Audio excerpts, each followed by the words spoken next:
Hello and welcome to Bread of Life, a daily devotional program which each week features a different area pastor. Our speaker for this week is Pastor Tom Tinker of Meriden. Thank you for joining us today as we continue thinking about the wonderful things of God. The writers of the Gospels and Paul shared one primary goal: to present the truth of salvation through Jesus Christ, the only Son of God, as the Messiah. Therefore, many of their thoughts overlap and coincide with one another, forming a complementary mosaic of the revelation of Jesus Christ as the Anointed One.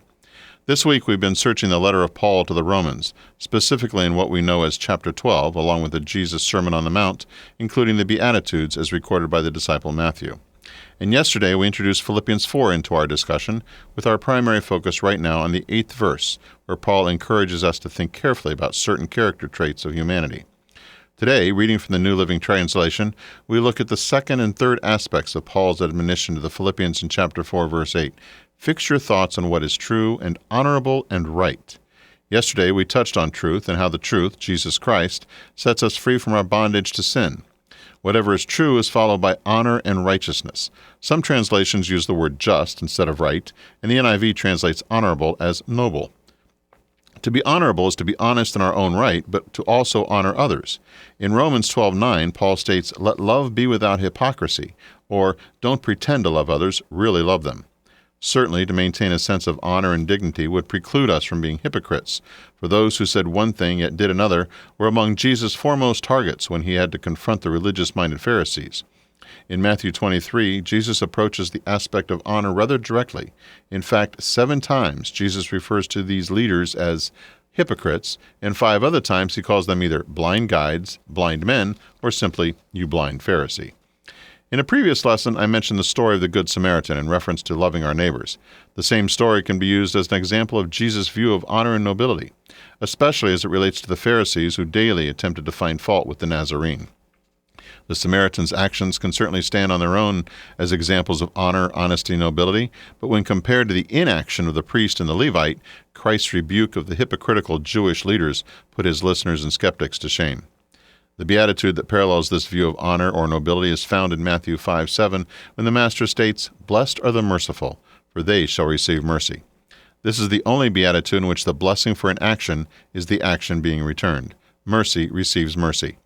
The irony of honor being returned for honor is that those who are honorable and noble are quite often that way, not because they go out of their way to be so, but because they are rather humble in the first place.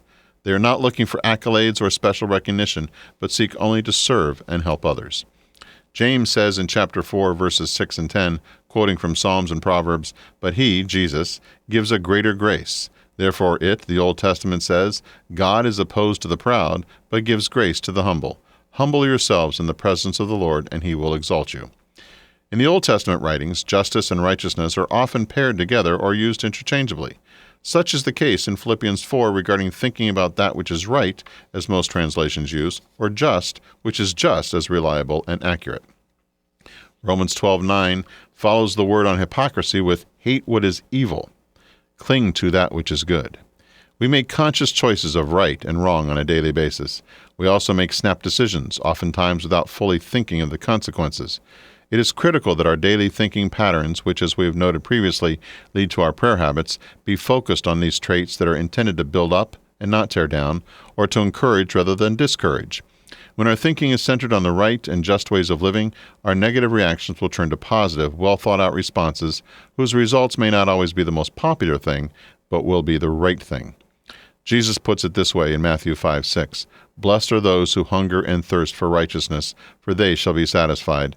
And of course, we should always return to the wonderful Matthew 6:33, which says, "Seek first his kingdom and his righteousness, and all these things will be added to you." Jesus is our provider, our supplier, and the only one who can fully satisfy our needs. Keep seeking him. Tomorrow we look at purity, loveliness, a good reputation, and one who had an excellent spirit. God bless you. You've been listening to Pastor Tom Tinker of Meriden, and this has been Bread of Life, a program to encourage you from God's Word.